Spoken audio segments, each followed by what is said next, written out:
10, 9, 8, 7, 6, 5, 4, 3, 2, 1. Assalamualaikum warahmatullahi wabarakatuh. Apa kabarnya anak-anak hebat kelas 5? Ibu Rosa doakan semoga semuanya dalam keadaan sehat walafiat.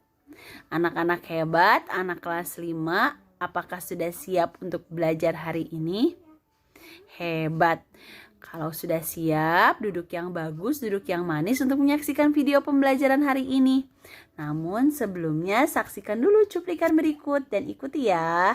Assalamualaikum, semangat.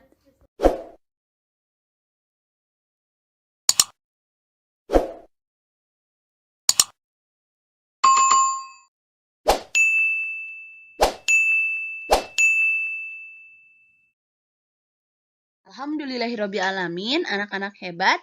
Bertemu lagi dengan Bu Rosa, masih tetap belajar di tema 7, peristiwa dalam kehidupan, subtema 1, peristiwa kebangsaan masa penjajahan, masuk ke pembelajaran ketiga.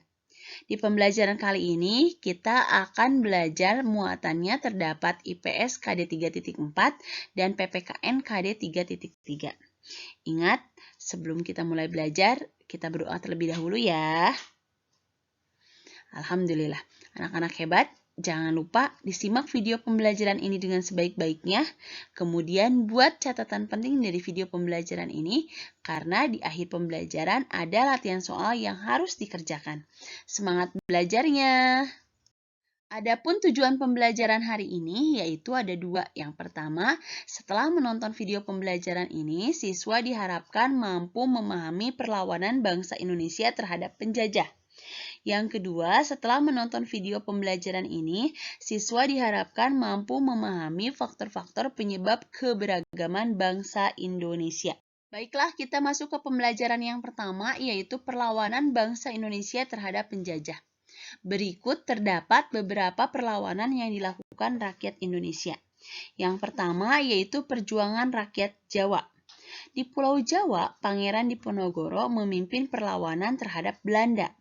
Perang terjadi karena Belanda memasang patok jalan di atas tanah makam leluhur Pangeran Diponegoro tanpa izin.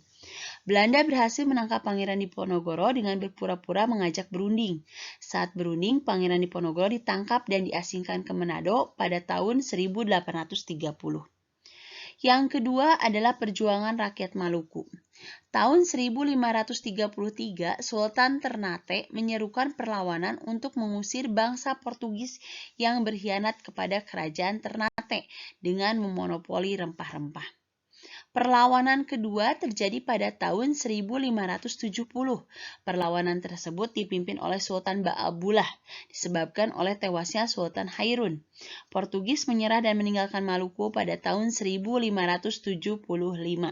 Yang ketiga adalah perjuangan rakyat Sumatera. Di Aceh, perlawanan dipimpin oleh Tengku Cikditiro, Panglima Polim, Tengku Umar, dan Cut Nyadin. Rakyat Aceh menggunakan taktik perang gerilya, yaitu memasuki hutan agar tidak mudah ditangkap. Perlawanan rakyat Sumatera Utara dipimpin oleh Sisingamangaraja ke-12. Penyebabnya adalah Belanda ingin menguasai Tapanuli. Di Sumatera Barat, perlawanan dipimpin oleh Tuanku Imam Bonjol. Penyebabnya adalah politik adu domba Belanda terhadap kaum adat dan kaum padri. Yang keempat adalah perjuangan rakyat Bali. Sikap Belanda yang melanggar hukum tawan karang menjadi penyebab perlawanan rakyat Bali. Perlawanan dipimpin oleh I Gusti Ketut Jelantik di sekitar benteng Jagaraga, sehingga disebut Perang Puputan Jagaraga tahun 1846 sampai 1849. Perlawanan berakhir ketika Belanda dapat menguasai benteng Jagaraga. Berikutnya kita akan belajar faktor-faktor penyebab keberagaman bangsa Indonesia. Ada beberapa faktor penyebab terciptanya masyarakat majemuk di Indonesia, yaitu yang pertama, faktor letak geografis negara Indonesia yang dilalui garis khatulistiwa. Yang kedua, faktor sejarah Indonesia, yaitu adanya percampuran budaya asing. Yang ketiga, faktor keberagaman kenampakan alam di Indonesia, karena wilayah Indonesia terdiri atas pulau-pulau. Alhamdulillahirrabbilalamin, anak-anak hebat. Pembahasan tema 7, subtema 1, pembelajaran 3 telah selesai dibahas. Mudah-mudahan video ini dapat mempermudah kalian dalam memahami materi ini. Namun, jika masih belum paham, videonya boleh diulang-ulang ya. Kalau sudah paham, boleh dikerjakan latihan soal. Latihan soalnya ada 1-4. Dikerjakan dengan sebaik-baiknya ya.